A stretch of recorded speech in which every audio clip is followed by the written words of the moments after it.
Sage Wanderer here, and welcome to the sheep pen, bah, where no goats are allowed. Just a clarifier, if you don't know what that means, why I say that, then read the entire chapter of the 25th chapter of Matthew, especially the last portion, the sheep and the goats judgment, and you'll know what I'm talking about. So many people get confused about that. So today is Easter. This is my Easter sermon. I even dressed up a little bit. I put on a shirt with an actual collar. and you know, today is one of the high Christian holidays. And just so that you know, Christian holidays were invented. I could spend this whole sermon teaching you about how most of the things, nearly all of the things that you'll do today, are based in paganism and have no association with Jesus whatsoever. The Easter bunny, Easter eggs, I'm sorry, even the peeps, the eating of the candy, all of it. But I also don't go around preaching against all of this stuff. Honestly, it's inconsequential. It just doesn't matter. And what matters is the heart condition, the condition of your heart. What matters is the intention of your actions. What matters is how you treat one another. What matters is the message of Jesus Christ, love, faith, and spiritual power. If you're not operating in love, you're not of Christ. If you're not operating in spiritual power, you're not of Christ. If you're not a person of faith that has faith in overcoming even the laws of nature, that I want to talk about Jesus again today. I teach exclusively about Jesus. I don't really care what other people say, who he was, why they think he came. I look at what he said and what he did while he was on this earth. And I look to sources wherever I can find them. If that means going outside the Bible, then so be it, because I am hungry and thirsty for the true Jesus. I want to devour everything that has to do with him and what he taught, not who people say he was. And so you won't hear me talking about the Judaic, prophetic importance about his death and resurrection. I want to talk about the act itself. There's really only three major Christian holidays that are recognized today. Christmas. I could go into detail, but just do the research yourself. Trust me, there's plenty of good folks out there that have already done the research to tell you that most all things Christmassy are pagan based. Then we have Easter and Halloween, and people don't know that Halloween is actually a Christian holiday as well. Doesn't seem very Christian-y, right? It seems like the devil's holiday. And Easter is steeped in paganism. The whole purpose behind this, and like I said, you can do the research yourself, but the whole purpose for adopting these holy days to begin with was to make consolation to pagans they were trying to convert to Christianity, who didn't want to give up their spring, fall, and summer festivals and winter festivals. That there are seasonal festivals that are steeped in paganism and earth magic, and Christians just adopted that because honestly they didn't see the importance of it, and they were just trying to bring people into the faith, people who had traditions that they wouldn't give up. And so I'm not going to talk about the importance of the resurrection, but rather talk about the reality of what Jesus did and how the resurrection fits into all of it. So Jesus' first recorded miracle, his first act of spiritual power, was turning water into wine. So much for your doctrine of abstinization from all strong abstinization? No, abstaining from all strong drink. I was raised in a Christian cult that taught that. When Jesus' first miracle was turning water into wine, he took normal H2O and he defied the laws of physics. He defied the laws of nature, and he took one substance and he transmuted it into a completely another substance. And he did it with an act of his own will, his own power, the power and authority given to him by God, the power that he says we can operate in as well, because he said we can do even greater things. Where are all the people doing even greater things? Where'd they go? So rather than looking at the Old Testament predictions of a future Messiah that would come and how they tied all that together through their complicated maneuverings. I'm just going to look at what Jesus did. Today, to me, is a day of miracles. It celebrates the miracle where Jesus did what he said he was going to do. He said that death was the last enemy, that death was to be the last enemy defeated, and he defeated death. But it wasn't the first time he defeated death. Probably didn't think about that. Did you ever wonder why we celebrate Jesus' birth and his death and resurrection, right? And nothing in between? Where's the holiday where we celebrate the day that Jesus turned a boy's lunch into enough food to feed a multitude of people until there was so much food left over they lived on it for a period of time afterwards? Where's the celebration of that day?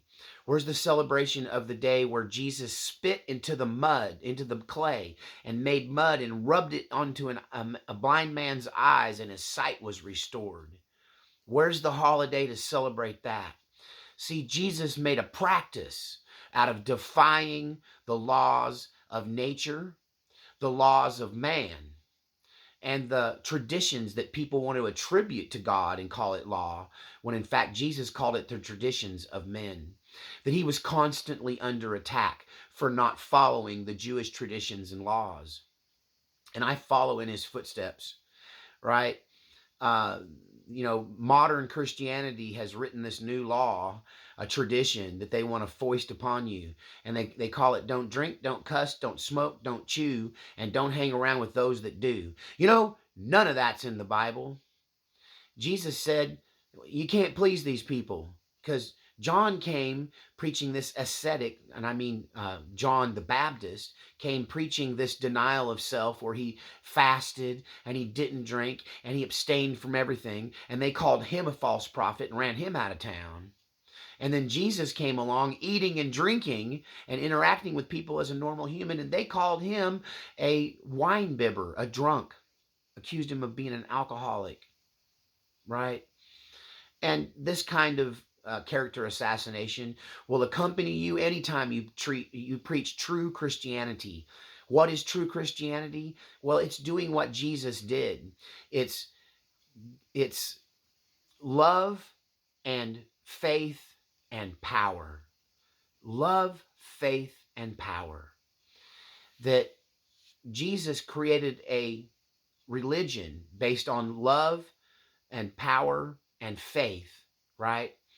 And then everyone just kidnapped it and made it about all these other things. That Jesus didn't even address most of the things that are preached about this Sunday morning, even on his day, the day that he overcame the ultimate enemy, the enemy of death. Why is there not a holiday that celebrates the day that Jesus raised Lazarus, a stinking corpse, from the dead after he'd been dead for days? That Jesus was able to raise Lazarus from the dead. Jesus defied the laws of nature even when caught in a storm. His disciples, they were on a ship traveling, and the seas were tossed, and the storm scared them to death, and they all thought they were going to die, and they woke Jesus up out of a dead sleep. That's how concerned he was about it. He was sleeping through it. And not only that, you see Jesus getting perturbed, right? You guys couldn't handle a little storm on your own? And he just gets up and he speaks to the storm, and he said, storm, he calmed the storm. Be still. He said, just be still. Give us a break. Be still. That I stood one time with a group of preachers in a parking lot, a group of Christian ministers who believed the things that I teach on this channel. And we spoke to a tornado that was bearing down on our town, and we watched it evaporate in front of our very eyes. One day I was bringing kids home from church, and we got a storm between us and home. Me and my kids, and my niece was with us, and they lived out there by us, and we got disconnected from our home because this giant storm, this violent storm, was between us. And we had the choice to go back to the church and weather it out there, or push through and go home. And I fought with myself. The smart fatherly thing to do would have been go back to the church building and hunker down and wait for the storm to pass. But it kind of ticked me off. And I looked at that storm and I said, you know what? Jesus calmed the storm. And I spoke to that storm and I rebuked it in Jesus' name. And I lie not. I kid you not. I saw this storm part what I believe the Red Sea looked like when it parted, that a highway opened up over our roadway home, and I could literally see the storm on this side of the road blowing trees over, and on that side of the road blowing trees over, and there was clouds and rain and hail, but over that pathway that I could see for about 7, 8 miles down that road to the next hill, and the sky opened up, and I looked up and I could see stars, and my children were and my niece were fascinated. They were enthralled by the fact that we were driving through the middle of this storm that God had parted for us. That Jesus taught us a powerful faith, a faith that could move mountains, a faith that could turn water into wine, a faith that could heal a blind man's eye with mud made out of spit, a faith where he could speak to a man and say, pick up your bed and walk, a man that had been cursed with a crippled leg since the day he was born. That Jesus defied not just the rules of Judaism, not just the rules of culture, but the literal rules and laws of nature. That Jesus went about doing these miracles. You know, this is rarely taught on.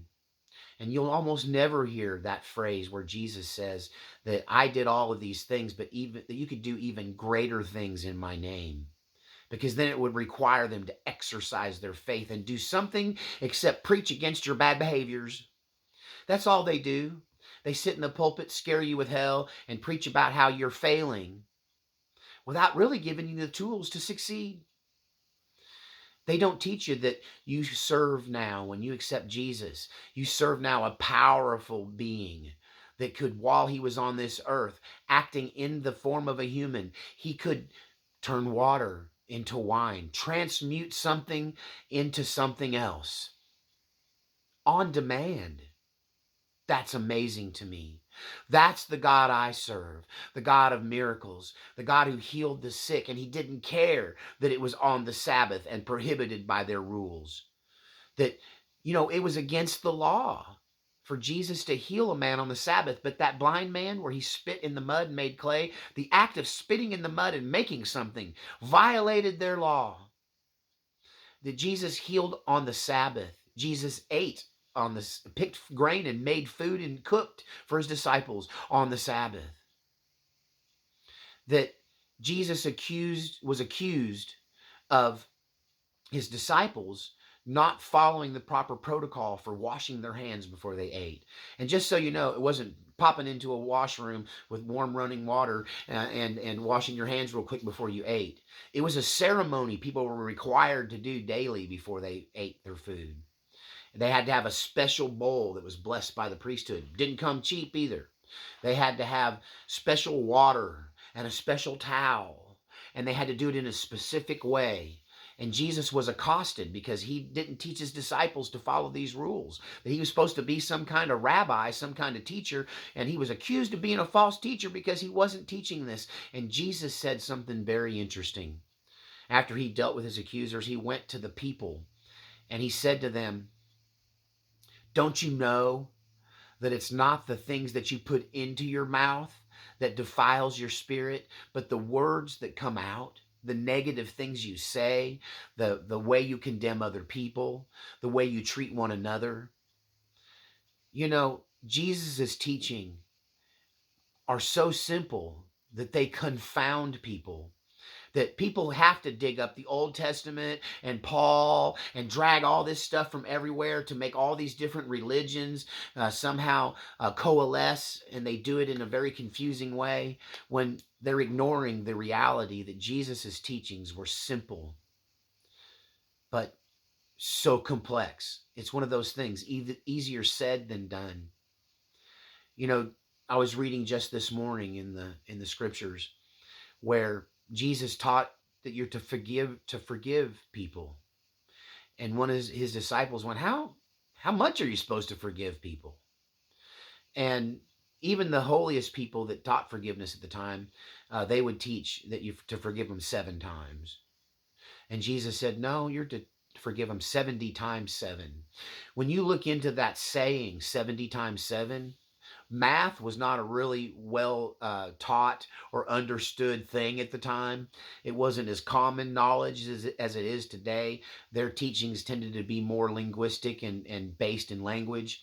And so 70 times 7, when you look into what that really meant, it means infinity times infinity.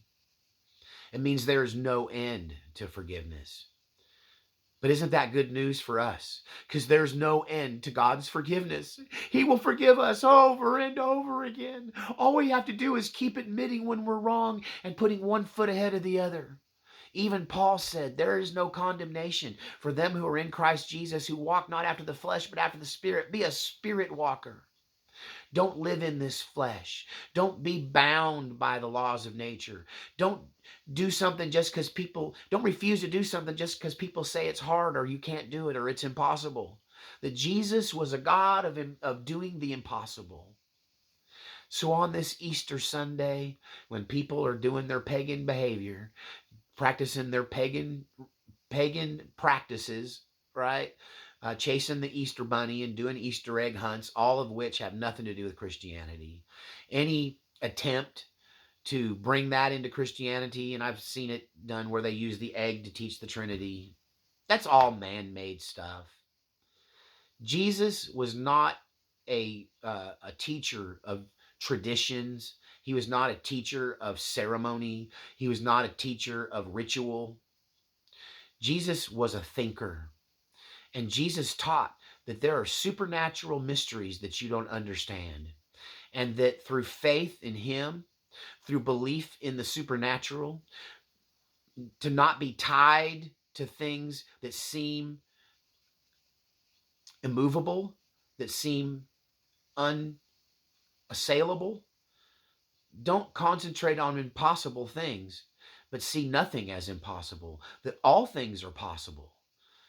Even Paul got that part right. All things are possible through Christ who strengthens me. Right? One of the reasons people don't want to talk about the supernatural power of Christ and how it applies to us, how we have the ability to operate in that. If we have the faith of a mustard seed, we can do the unthinkable, the unbelievable, the unimaginable. We can move mountains. And he meant it literally, not figuratively. Well, I guess he meant it both. So today we celebrate Christ's ultimate achievement. He literally defied death. He took death and he overcame death, his final enemy. He showed you that this world is an illusion, that this life is an illusion, that we are spirits in a material world, and that we are not bound by material things. We're not bound by the laws of nature. We're not bound by the laws of physics. That there is something greater than all of that. If you want to say this world is a simulation, if you want to say you're stuck in the Matrix, you're not far off. What did Neo do in the Matrix? He realized what he was looking at. He realized none of this is real. What's real is how we treat one another. What's real is how you make people feel. It goes back to these NDEs, these near-death experiences I talked about in the coffee talk. That the thing that they seem to be concerned with on the other side is, how did you affect other people? That Jesus' teaching is so simple that people can't accept it because it's simple but also very hard. It's very hard to love your enemy, but the power you unlock when you do is unimaginable. It will cause you to be able to defy the laws of physics, to defy the laws of nature, because none of this is real. This earth is a test. It's a test to see whether you'll fall for the okie doke, whether you'll be bound by what you see, whether you'll walk by faith or by sight. If Jesus walked by the material world, if Jesus adhered to the religions of the earth at the time, he would have never done the things he did. He never would have turned water into wine. He never would have took a boy's lunch and fed a multitude with it. He never would have been able to walk on the water. He never would have been able to calm the storm. He never would have been able to heal the blind man or cleanse the leper. He never would have been able to raise Lazarus from the absolute death to the point where his body was decayed. That corruption of his body had already set in, and Jesus defied it with a word. Come forth, Lazarus. Come forth. Live. And then he showed us all how it was done on a day a long time ago, where after being brutally executed by heartless people for telling a simple truth, he defied them all and left the grave. Some want to make Jesus' resurrection a spiritual one and claim that he was a specter because he could walk through walls and he could appear out of nowhere in his post-resurrection experiences. But I cling to that doubting Thomas, who looked at him and went, how can you live? I saw it. I heard you died. People said they saw you buried. They wrapped you in a shroud and put you in a tomb and sealed it shut, but yet here you are. You can't be you. He must have been thinking he must just be a specter. He wasn't a specter because he showed him the nail-scarred hands. People say it was here, but I guess historically we know it was here. But we know that doubting Thomas, he had to reach out and touch the nail-scarred hands of Jesus to see that he was real. Pinch me to see if any of this is real. You live in a world where they tell you that you're sick because a doctor said so, when Jesus says you're healed because I said so. You live in a world where people say that you have to live a certain way and that love doesn't really matter. What matters is the rules.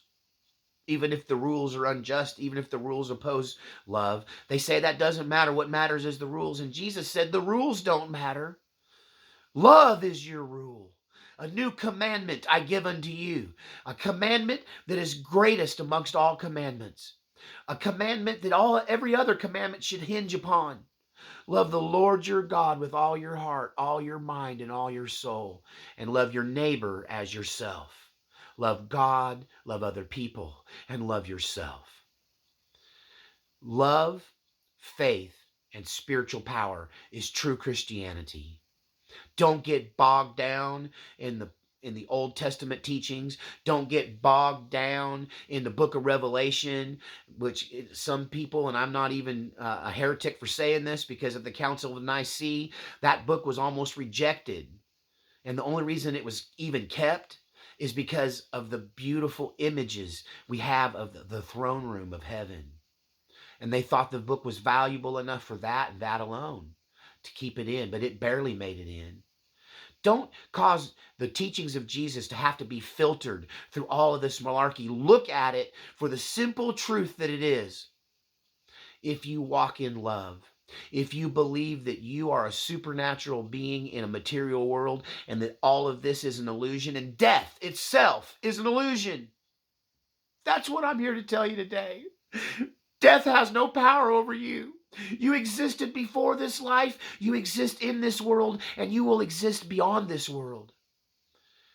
And Jesus taught us that by defying death. He defied death when he healed the sick and dying. He defied death when he raised Lazarus from the dead. And he defied it for himself when he rose again. And people bore witness to him. And in that risen state, he was in a state that transcended the laws of physics and the laws of nature, because he did pass through walls. He did just appear out of nowhere. But yet he was still very real, because Thomas was able to touch his nail-scarred hands. I hope this message today acts as a contrast to the other messages that people celebrate Jesus' death this time of year. And I'm here to celebrate his life. And the ultimate life was how he defied death. Not just for himself, but for Lazarus. Not just for the dead, but the dying. The brokenhearted. The poor. The hungry. The children. You know, you are weighed down with these teachings. You're weighed down with this doctrine. You're weighed down with the history of all of it. Because Jesus taught you can't really see his truths until you come at this thing like a child. You have to come with the spirit of a child. They're so wide open.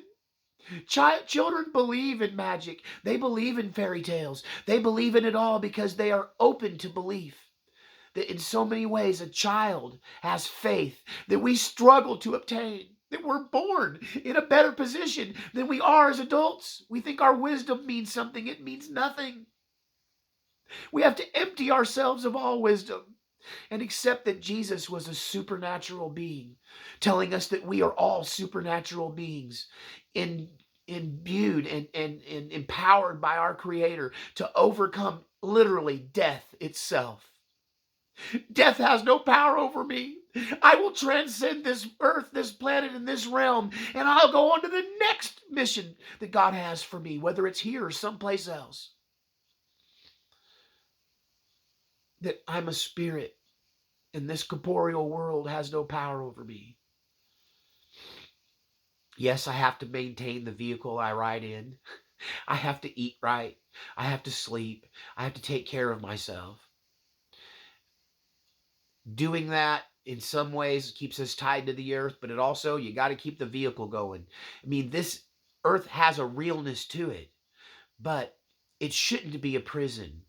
It shouldn't keep you from accomplishing the spiritual things you need in life. You know, it's a real struggle to be in this world, but not of this world. Because if you fall down, you will get bruised, but you could also be healed. It's a balancing act. It's these seeming contradictions that cause people to reach into the minutia of religion to try to explain it all, when ultimately it's faith that explains it all. You know, God could just cause food to appear in my shelf. But because we are here to minister to one another, God puts it on your heart to feed me. I live by faith. Do you know that? That I live by faith knowing that when a bill comes in, God's going to speak to somebody out there and provide me with the means necessary to keep my little shack running, to keep my little camera running, so that I can tell you about the greater things of God. That I'm not trying to get rich. To the contrary, I condemn people, especially ministers, who are trying to get rich. That I think a ministry ought to be funded just enough to keep the preacher alive, just enough to keep his body functioning, keeping a roof over his head, keeping him out of the elements. And any money over that they receive should be given to other people who need help keeping a roof over their head. That ultimately, yes, we live in a supernatural world, but not all of us have the faith to operate in the supernatural realm. But one thing we can do is act in the spirit of that by giving one to another, by sharing what we have with each other. You know, the act of feeding the multitudes, the loaves and the fishes miracle that ought to have its own religious holiday, if you ask me. He didn't start with nothing. One boy had to go, this is all I have, and there's all of these people everywhere, and all of them have all of this, have nothing, and all I have is this. But by faith, he gave what he had. And Jesus turned it into something amazing. It all started not necessarily in the power of Jesus. He could have just manifested food out of thin air. But that's not what he did. He took that small gift that was given to him by this little boy who had enough faith to go, I know I can make it. If I give him this, I'll survive. Then maybe it can help. Jesus multiplied that. He gave them a basket of food with it was a bottomless basket of food. Talk about the ultimate buffet. All you can eat from a little boy's lunch. It was barely enough for him. And so some people will say, well, Sage, if you believe in supernatural miracles, manifest you up some money out of the thin blue sky to pay for your bills. No, God told me that he needs our sacrifice, that it all starts with us giving to one another. When you give to me, you're giving to God. When you give to an orphanage, you're giving to God. When you give to each other, your time, your energy, your prayer, your love, you're ministering to God himself. You're exhibiting the character of Christ. Jesus could have just went, "You're healed," to the blind man. But he made mud from the earth. All of this shows you that you start with something material and you turn it into something supernatural. And the ultimate miracle is where Jesus takes death and earthly punishment and earthly brutality on the day of his crucifixion.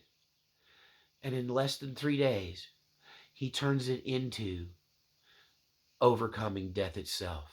He turns it into the miracle of miracles, the ultimate icing on the cake, the ultimate cherry on a lifetime spent educating people that we live in a material world that we can manipulate through spiritual means.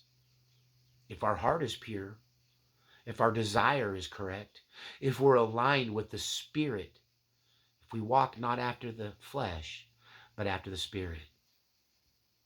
I'm encouraging you today to continue to support this ministry. I've made videos all week, and I've made less than $200.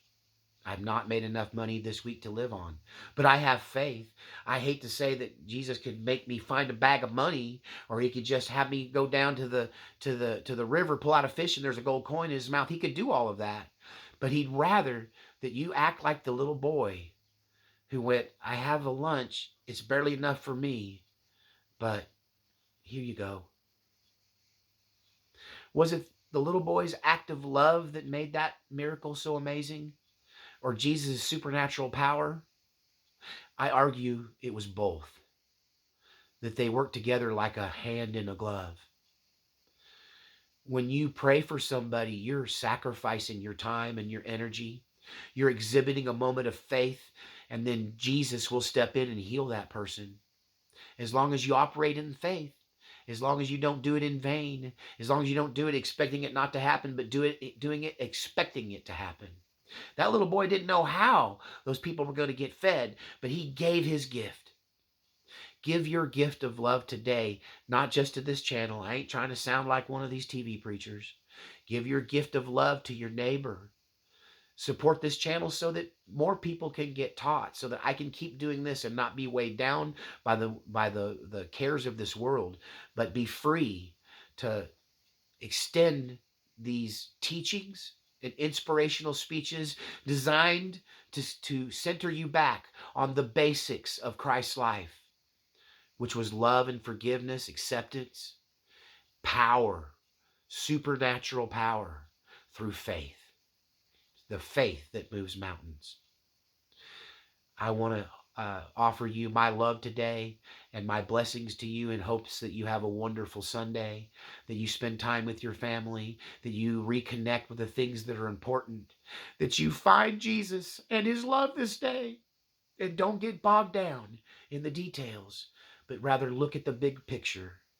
Jesus defied the laws of nature. He operated in spiritual power, and he exhibited the ultimate love. He laid down his life for his friends. I hope you enjoyed this. There's a PayPal link so you can help me pay the bills, so you can give your gift of the little bit of lunch that God gave you, and he's gonna turn it into all the needs that I need. All the things I need are gonna be met through these small gifts.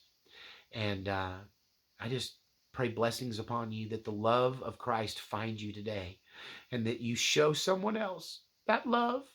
That love that's so powerful. He did it all through love. That's the secret. He did it all through love. For God so loved the world that he gave us Jesus Christ to show us the way. And today we celebrate where he overcame the final enemy of death itself. And I'm going to leave you with this powerful prayer. May God surround you in his ring of fire and hedge of thorns of protection. May he send mighty angels of sufficient rank, authority, and number to drive the enemy from your midst. May he give you his peace. May he supply every need. May he empower you with supernatural ability to defy the laws of nature, to say no to death and sickness and yes to health and peace and love and joy. And may you be a light to this world filled with darkness. May you bring a light to it to change the lives of others through love, peace, power, forgiveness. It's all there if you do it. Easier said than done, but never stop trying. All right. In Jesus' name, we'll see you next time on the Sheep Pen.